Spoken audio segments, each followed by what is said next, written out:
আসসালামু আলাইকুম রহমতুল্লাহ বারাকাতু। আশা করছি সকলে ভালো আছেন।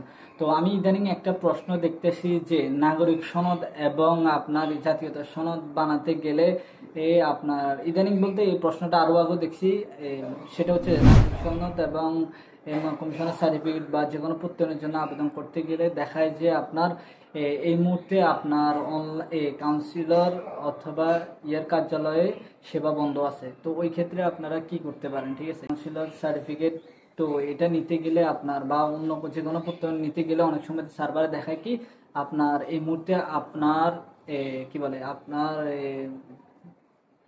কাউন্সিলর অফিসে বা আপনি যে ওয়ার্ডে আবেদন করতেছেন সেখানে অনলাইন সেবা বন্ধ আছে। তো ওই ক্ষেত্রে আপনারা কি করতে পারেন?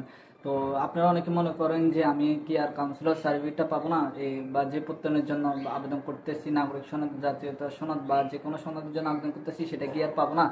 না, আপনারা পাবেন। তো পাওয়ার জন্য আপনাদেরকে কি করতে হবে সেটা হচ্ছে আপনার যে ওয়ার্ড অফিস আছে সেখানে আপনার সরাসরি যোগাযোগ করতে হবে এবং সরাসরি গিয়ে আপনাদেরকে আবেদনটি করতে হবে, বা ওদেরকে বললে ওখানে যতটুকু কার্যক্রম হয় অফলাইন কার্যক্রম করতে হবে।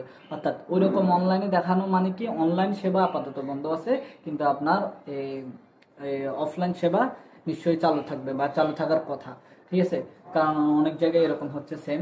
তো গ্রামের দিকে যারা আছে তারা তো সেম এরকমই করে যে গ্রামের দিকে অনেকখানে তো আপনার অনলাইন সেবা নাই, তো তারা তো সরাসরি গিয়ে কাউন্সিলর বা ইউনিয়ন অফিস থেকে গিয়ে সনদ আনে। ঠিক আছে, তো আপনারা সেম আপনাদের যদি অনলাইনে এরকম সমস্যা দেয় আপনারা সরাসরি আপনার ওয়ার্ড কাউন্সিলর অফিসে চলে যাবেন, চলে গিয়ে আপনারা বলবেন, বলে আবেদনটি করবেন। তো আশা করছি আবেদন করতে কোনো ঝামেলা হবে না। আর কি কি কাগজপত্র লাগবে সেটি আমার ভিডিওতে বলেছি, আমার চ্যানেলে ভিডিও আছে, আপনারা চাইলে ওখান থেকে দেখে নিতে পারেন। ঠিক আছে, তো আবার আরেকটা কথা হচ্ছে কি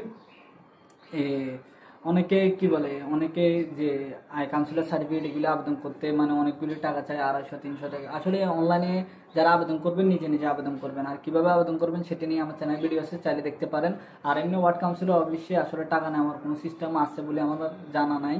তো তাও 50-100 টাকা চাই, কিন্তু এর থেকে যদি বেশি যদি কেউ চায় আপনারা দিবেন না, বা অনুগ্রহ করে ওখানে যারা বড় কেউ থাকলে অর্থাৎ মানে পদে উচ্চ পদের কেউ থাকলে তার সাথে যোগাযোগ করবেন। ঠিক আছে, আর আবেদন করতে যদি কোনো অসুবিধা হয় আমার সাথে যোগাযোগ করতে পারেন, আমার ফেসবুক পেজে নাম দিতে পারেন বা আমার এই ভিডিওতে কমেন্ট করতে পারেন। ইনশাল্লাহ যতটুকু পারি আপনাদেরকে সাহায্য করব।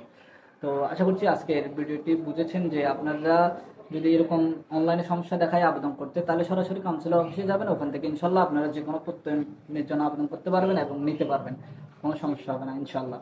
তো আশা করছি পরবর্তী ভিডিওতে দেখা হবে ইনশাল্লাহ। যারা যারা আমার চ্যানেল নতুন অবশ্যই চ্যানেলটি সাবস্ক্রাইব করে পাশে থাকবেন এবং ফেসবুক পেজটি ফলো দিয়ে সঙ্গে থাকবেন।